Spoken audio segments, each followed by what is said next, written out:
morning. Happy draft day. We are out here in Las Vegas at the Sphere. I had to double check the time to make sure I could still get away with good morning. Good morning. How's everyone doing? JJ Jerez, Meghan Angley, DNVR Sports sitting right there. JJ and I, of course, Guerilla Sports, right where you're watching this. We made it. We made it to the day. It is no longer, well, I guess we'll speculate a little bit more for at least 30, 45 more minutes. And then we're heading to the draft. We're going to get some answers. We're going to get some results. I want to talk about draft stuff, but there is a lot happening today in the NHL. So I guess, Meghan, let's start. We went out last night in front of the Sphere and kind of gave our predictions for how we think today is going to play out for the Avs specifically. We had Evan Rowell with us as well. He listed off a couple guys that he thinks made a pick. JJ, like, we kind of laughed because it was a little bit more of like a broad prediction. JJ said, I think they're going to go best player available. But I actually liked that because I think there's going to be so much up in the air for a lot of today as far as how the board actually shakes out. This feels like a draft where there's a lot of players that could kind of go anywhere. So let's talk about all that. First, what's the excitement level to get in there? It looks really cool. It's right behind us. I'm excited to see what it looks like inside, and I think it'll click for each of us once it really sinks in that this is the last in-person draft event that we'll be at. I think that's going to make it more special. So excitement level probably doesn't look or sound high, but it is high. And he's like, I just cannot wait to get in. When you first asked that, I was like, honestly, it's just whatever for me. Just another NHL event. We were at one yesterday. It was a little bit leaving more to be desired, I guess, from the event itself. So I'm like, let's just get this over with. But then I'm like, oh, yeah, it's the Sphere. Right. This is going to be kind of sweet, at least maybe for the first 30 minutes to an hour. And then the next couple hours might drag on a little bit because we got to wait for the Avalanche to make their pick. Yeah, I think I'm anticipating the atmosphere and what the NHL can do with the Sphere. Oh, atmosphere! Atmosphere! I love it. Boo. I'm with you guys. I think I really do. I've said this multiple times on this trip already, so people that are watching and listening, I'm sure, are getting sick of hearing me say it. I think that the eyeballs that are going to be on this draft because of the Sphere, I think it's going to get NHL GMs in the mood to make things happen and to be a little bit splashy. And like I said, we're already seeing that start to play out this morning. There's already been a few trades. There's suddenly new names out on the block. There's a lot going on. There was an extension yesterday. Well, you and I were walking into the NHL Awards show, and what did we see? We saw the Utah GM kind of in the corner of the lobby on the phone trying to wheel and deal something, it looked like, right? I think things are moving already. You overheard someone, we're not really sure, I didn't see who it was, on the phone. What were they telling The words out of their mouth were, look, I understand the predicament you guys are in, but blah, blah, blah, blah, blah. And then we kept walking, yeah. So it's just, there's stuff happening. And I'm looking forward to seeing how the rest of this day plays out. Meghan, I want to ask you. You are our prospect and draft expert on this show today. Whoa. Why the qualifier today? Well, I just meant like right now in this moment. I mean, right now, you're the expert. I guess I'm going to force you to make a prediction like I did to Evan. Who is your official, like if I had to put money on it, this is who the Avs take? Okay. Oh, she's pulling up a separate tab. No. Is that all your work, like your notes? Because she has very thorough. Dude, it's incredible. She really, really is the prospect expert. Is that what you said? Yeah, expert? Yeah, Prospect both. expert? Same, but different. There's someone I really want them to take. I just don't know if he'll be available. I could see him getting taken right 22nd, 23rd, right before the 24th pick. And that's Jet Luchenko. So a player that I could see them having interest in additionally is Michael Hage and Adam Ba. No. Adam who? No. Not Jirachek, sorry. Andrew Basha. Okay. That what you said there with the qualifier of like not sure if they're going to be there, that to me really does feel like the part that's going to make today interesting in terms of selections is about 12 or 13 ish. I feel like you really start running into a kind of clump of guys that you could make a lot of different arguments for. It's true. We did the mock draft at DNVR, and we all had our lists that we came with, and our 1 through 10s had pretty good variance. And I think there were cases to be made for a lot of those players. So the draft order, I think 1 through 15 is going to be really interesting. And then from there, the players available still might surprise you. So that's why it's a little bit difficult to answer, but I think that's why best player available is also very appropriate for how the Avs should approach this draft. Well, and we know from history that the Avalanche like to take leaders, right? So not only the best player available, but who was also a former captain or current captain on their team. I think that'll also help us kind of narrow down where the Avs are thinking. Well, and Megan, for me, the reason why I actually like the answer of best player available, I really do feel like, and it doesn't happen every year, it's not always easy to point to, but you see people or see teams reach on players because, we really need a defenseman. And they maybe can reach on a guy or, hey, we really want a wing, whatever. And you can maybe end up taking a player that, there are other much more quality players with maybe a higher floor coming behind them or whatever. And so that's why the Avs historically say, we don't care if it's for a position we need or, we're going to take the player who we think has the highest ceiling. And I think to look at positional need is a challenge for any team, but the Avs in particular, because it's going to fluctuate so much even just in a year's time. And even the existing prospect pipeline could change. So players that we're accounting for in their defensive pipeline might be moved down the line to make the team more competitive now because the Avs are in the window that they're in. I do think that makes the current situation more fluid, and that's why it's also harder to predict than positional need.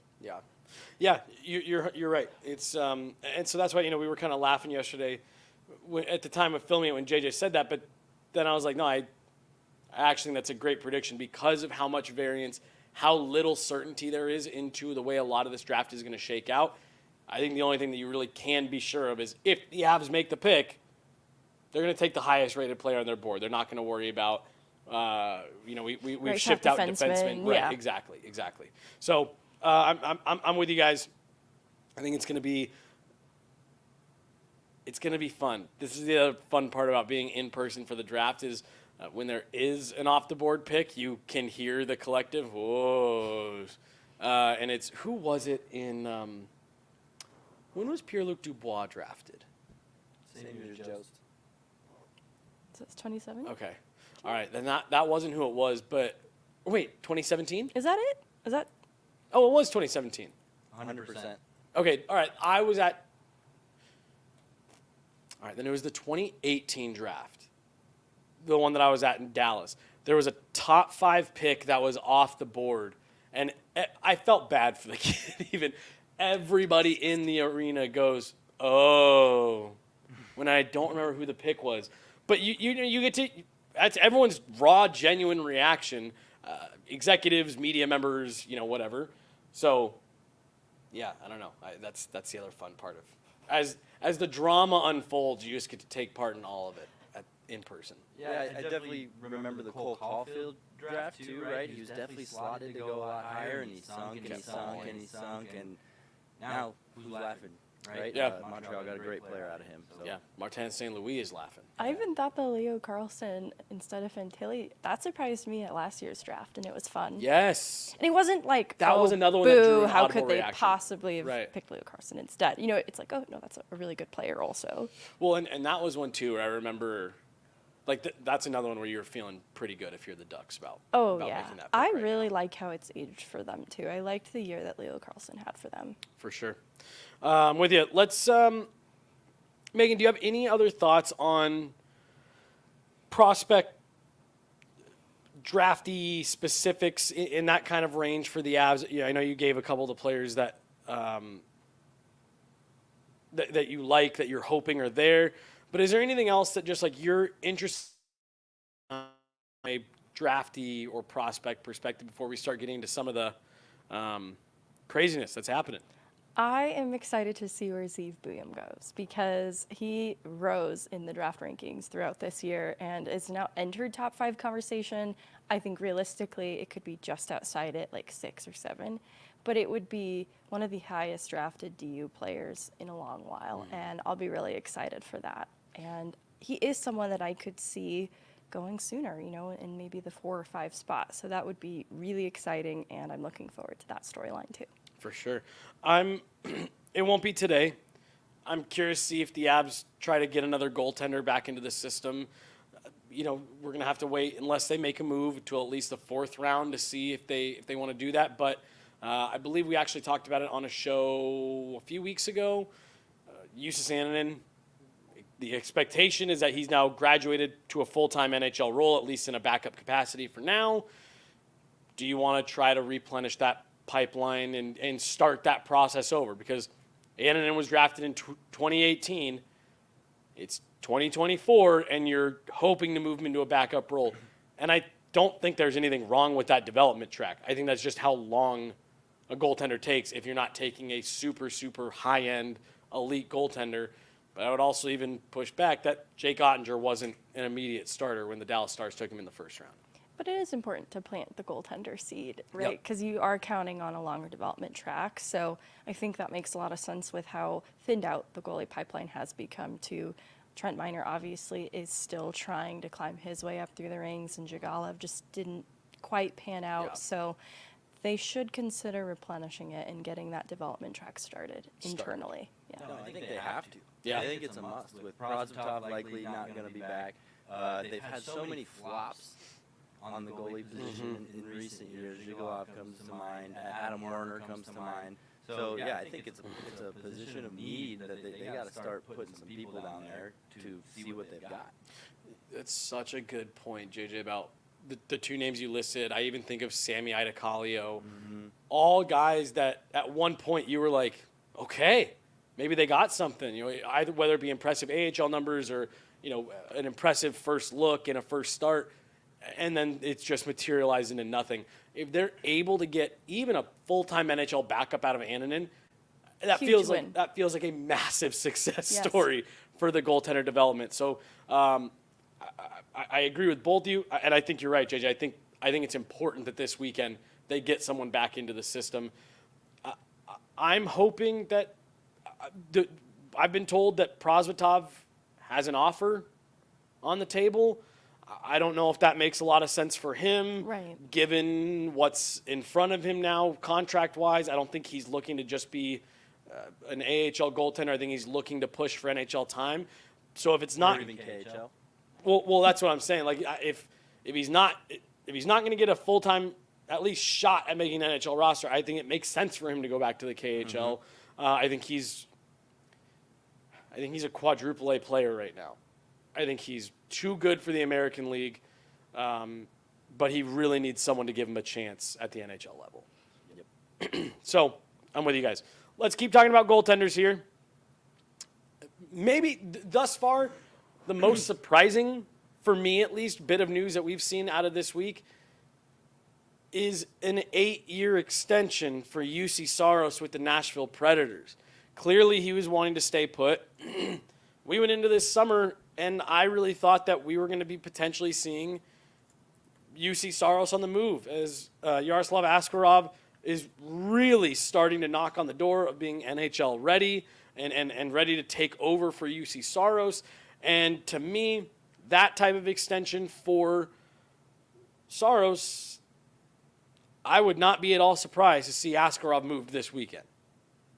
It is really intriguing because they needed to make a commitment to what they were going to do in that. But there's also needs in particularly the forward group, but I think that they also need to round out the bottom of their decor as well. That makes it, like, where would you put Nashville in terms of their window? Like, are they quite there yet to be competitive in the playoffs? I wouldn't say so. Yeah. And with that in mind, then, it's such an interesting commitment. obviously UC Saros is a great goaltender. There's trust there, but they have this intriguing prospect. Lankinen's going to go to free agency, so it kind of seems like it's pointing in that direction, but I'm surprised they didn't go with the youth option. That is a really promising prospect, and I think that some of the teams that moved on goaltender already made their moves, like with the Markstrom deal, and Kemper going to LA. Yep. So I will be curious to see then. There's probably a team out there that's really desperate and might be intrigued in Askarov. This is probably crazy. I can't help but think that Chris McFarland has at least had his interest peaked. Right? You have to make a decision on Georgiev this year. I think the organization likes Georgiev. I don't think he's given you quite the consistency for you to be able to say, that's our guy. And I don't know. Again, I think it would have to be pretty off the board. Like, I think it'd be a pretty big deal, and it would be a sizable trade, especially in division. I don't know if the Nashville Predators would be super keen on sending a high-end prospect like that in the Central Division. Bless you. But I think depending on what the Avs were willing to give up, I think there's going to be a team that's a little bit off the board that is going to be the one that ends up landing Askarov, whether it be this weekend or in the future. But just someone who's saying, we think that's a long-term upgrade over what we have. Because we were expecting Nashville to replace UC Saros with Askarov, a very, very, very good goaltender. The chatter was starting to be like, yeah, they're getting ready to turn the reins over. To answer your question about where they are, I don't know. Barry Trotz comes in last year as a GM, cleans house, looks like they're starting a rebuild, then goes and doles out money for Ryan O'Reilly. Then they trade for Tyson Barrie. Then part of the way through the year, they're done with Tyson Barrie. Then they trade Yakov Trenin in division at the deadline to another team looking like a playoff rental type. It was all really, really strange the way that the Predators have operated. And I'll be honest, this kind of goes hand in hand with the fact that I just find this all really strange from the Predators. I don't know what they're doing. So I'm getting a lot of bad feedback on my microphone, so I'm going to use Megan's for the time being. Is someone texting you? I saw the comments, saw the texts. Me and Mark kind of decided this is going to be the best method moving forward. You guys are talking about okay. You look at Nashville and their history with Pekka Rinne, right? I mean, I think they kind of want to buy into a goalie and have him be a career kind of guy, as in UC Saros here. So I think I understand why they're not turning their back on a guy like that. As far as Chris McFarland, I don't think it's a terrible idea to send Justus Annunen back over there and say, here's a solid backup for you guys. Oh, interesting. How long is that contract? Only a year, right? 2 years. 2 years. So, short term, if he doesn't work out for you guys, you can do whatever you want. Send us back Askarov. Who knows what else goes back to Nashville. It'd have to be a first, right? Yeah, it had to be something to make them jump, right? It's not just trying to fleece them here. But, no, I can see that making absolute sense, and I love that. We've seen the Avalanche do this over and over and over. Let's get two solid goalies, see which one rises to the top, and the other one will ship out of here. And that right there is what made my mind go to this could be something that the Avs are potentially interested in. Here, you should just take that out of there. I don't know how to do that. Okay, that's all right. Is exactly what you just said. The Avs have a little bit of a track record of doing something kind of like this. We're like, hey, we think he's good. We're not fully sure what he's going to be, but if we can acquire him, bring him in, let's see what happens here. Does that seem at all realistic to you? She's going to say no. You guys are idiots. It's not that I don't think it's completely unrealistic. I also get the sense that the Avs do value Justus Annunen, so like they have to feel really confident in the return. And with the goaltending position, just in looking at Annunen's track, it doesn't seem like they've been very big risk takers with goaltenders. They seem to favor the goaltender with experience that might have a ceiling that's already been met, but you at least know what you're going to get. And I think that also is what made pros similarly untested, just hadn't quite figured it out at the NHL level. So that's what would be a little confusing to me about it, is Askarov is also just very young and a bit raw, though the skill is very apparent. Totally. That it doesn't feel like Avs, but it also does make sense, because I do think they were willing to part with Annunen last year for a goaltending option if it made sense. Yep. And it sounded like they were at that time, because this was sort of at the height of what's going on with Georgiev. They were looking very specifically for a more veteran goaltender. Yep. That could have changed, though, in Georgiev figuring out the Winnipeg series, and I think he was fine in the Dallas series. Like, there were a lot of other things going on there. Agree. So I don't know if their outlook on that has changed since the deadline, when I think that they were very protective of Annunen, but also willing, if the return made sense, that I wouldn't say it's completely unrealistic. I'd be a little surprised. So I was going to add, make no mistake, if they were to make a move like that, that would be shocking. That would be a big move. That would be a legitimate shakeup to the makeup of the group. And to JJ's point, you'd have to be throwing something else in there that's going to get Nashville in the mood to wheel and deal and all that kind of stuff. So it would be a big turnover in net. When I saw that go through last night, my first thought was exactly what JJ alluded to. The Avs have a track record of saying, let's get two guys and see which one rises to the top. I thought that was interesting. Nazem Kadri is apparently being shopped. Calgary Flames seem like they are in full-on rebuild mode. I think this is one, JJ, we talked about it. If it made sense for the Avs, if they had the money, from a fit perspective, culture perspective, it'd be awesome to see them bring Nazem Kadri back. At his age, at that dollar amount, and with the solution of Casey Middlestat already in place, this is probably something that could potentially be a fun thing to watch this weekend, but not an Avs thing. Well, let's also not forget that Ross Colton might be shopped, right? So obviously it'd have to come at a huge bargain. I don't know how much money Calgary is willing to hang on to of that contract they gave Naz. But obviously you love the fit. You'd love to see the guy come back to town. You know he loves it here. One of my most memorable moments of the last season was when Calgary was back in town. We all got to talk to Naz. Mm-hmm. It's been a couple of years at this point since he's been here. Still has the same fondness for the building, the city, the team. Remember, he was pointing out how many banners of his were up there in the rafters. So, you know, he would be down to come back, but I just don't know if there's room for him. Casey Middlestat really kind of pushed him out there, and I don't think Nazem Kadri wants to be a 3C. Again, yeah, he thinks he's still in part of his prime, so we'll see what unfolds. I'm not going to hold my breath for that one. Megan, you had a hilarious look on your face that whole time. It's because when you mentioned Ross Colton being shopped, and the latest place he was linked to by Friedman is Nashville, it made me, the light bulb came on, like, okay, not that Askarov for Ross Colton is happening, but it made sense because you look at the position both of these players are in, where Ross Colton is still valuable to the Avs, and Askarov can still be valuable to the Nashville Predators.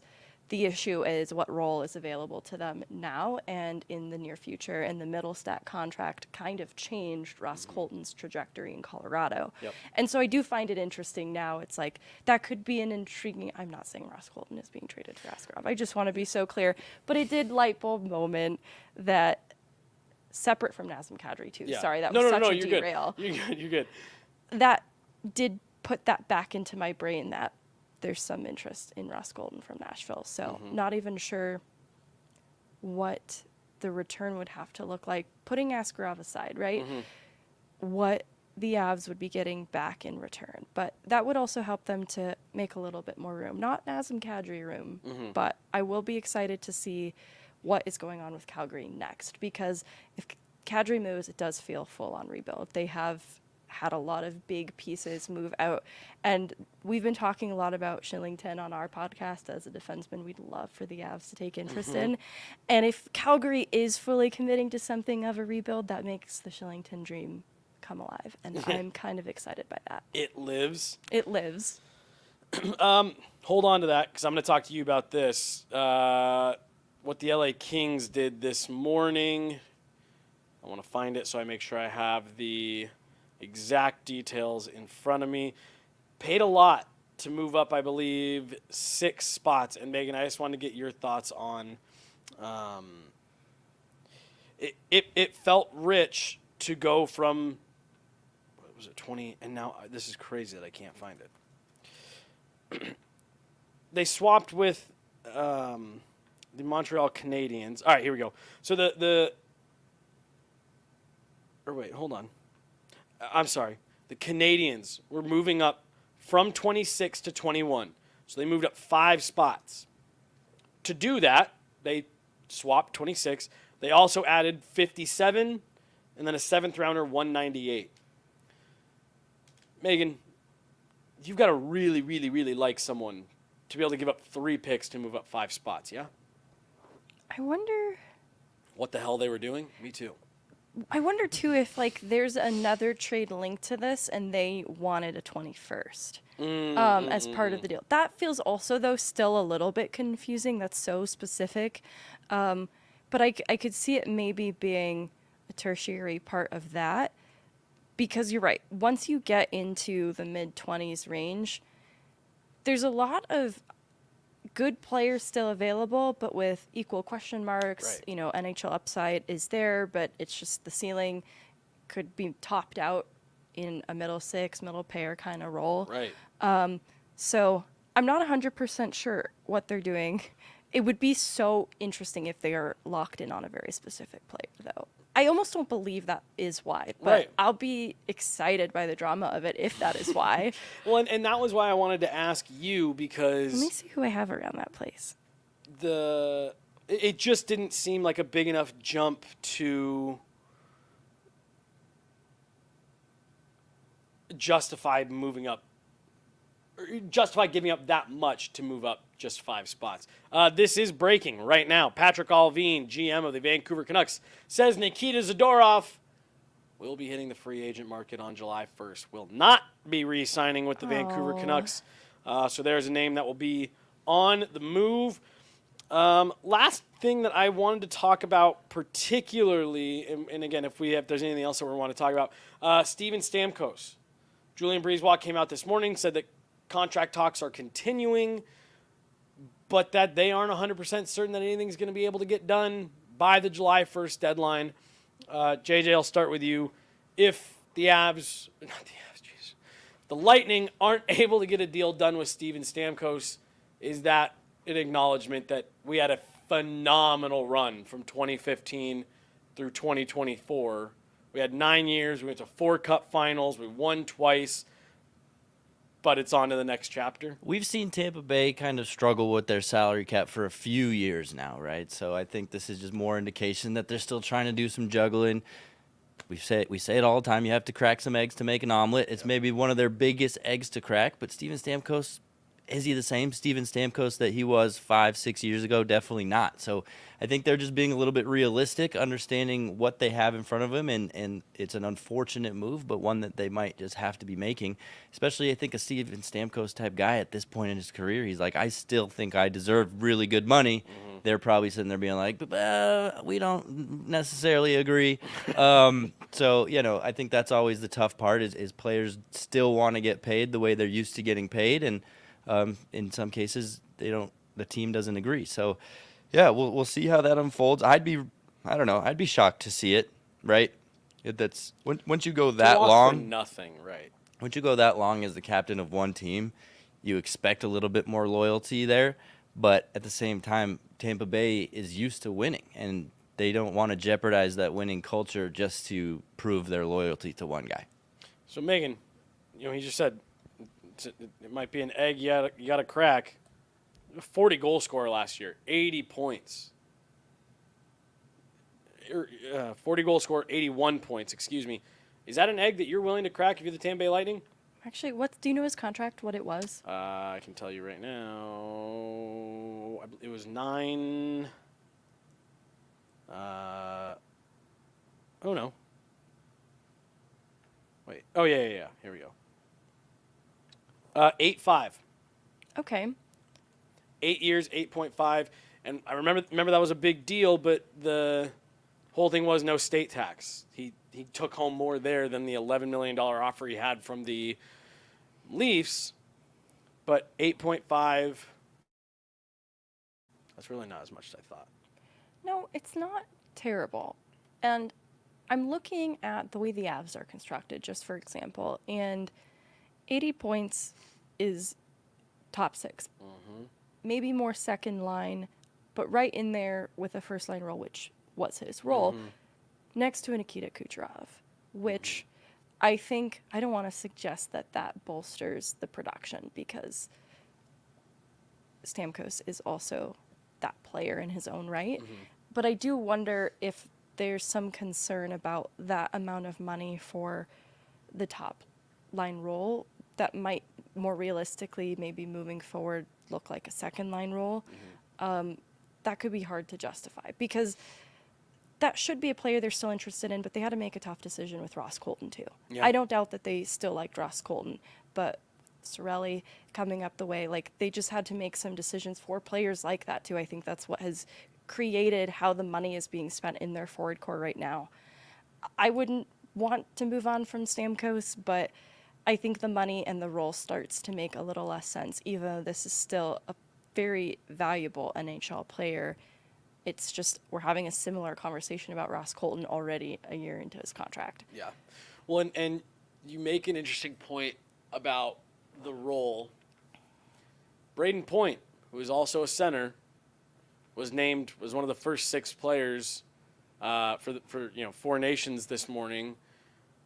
Like there's a better player in front of Steven Stamkos. Like that just is what it is. We're dealing with some technical difficulties on a mic, by the way. It's That's all right.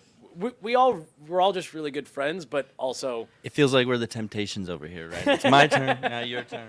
I'll just be dancing behind you. I'm just playing devil's advocate. I don't hate Steven Stamkos or think he needs to get out of Tampa Bay, but the points that you brought up, very solid points. However, he's gotten more than that 7 times in his career. He scored more goals than that 6 times in his career. And if you look at the trajectory, 3 years ago he got 106 points. Last year he got 84. This year was 81. Yep. It's trending the wrong direction, right? That's all I got to say. Again, I no arguments. Like you're right. Like it's interesting because 80 points, that's clear top 6. That's a clear productive player.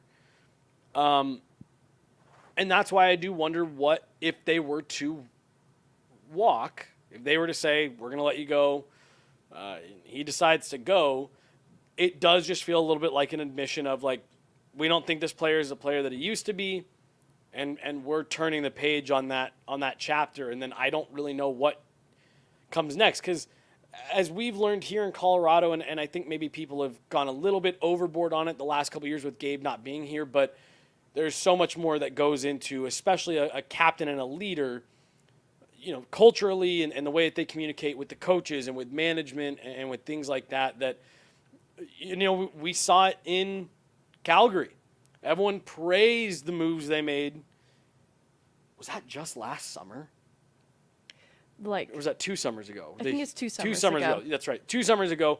When they're able to turn Tkachuk into Huberdeau and Mackenzie Weegar, and they lost Johnny Gaudreau, but they bring in Nazem Kadri, and you see what kind of impact when you have that type of shakeup in your locker room from a personnel standpoint, not just the results on the ice, but you're now completely reshaping the culture of your franchise, your organization, and then you just wonder that if you lose a guy like Stamkos who's been there for so long, not that would bring everything crumbling to the ground, but that there's a shift in leadership, voices in that room, culturally, all of that.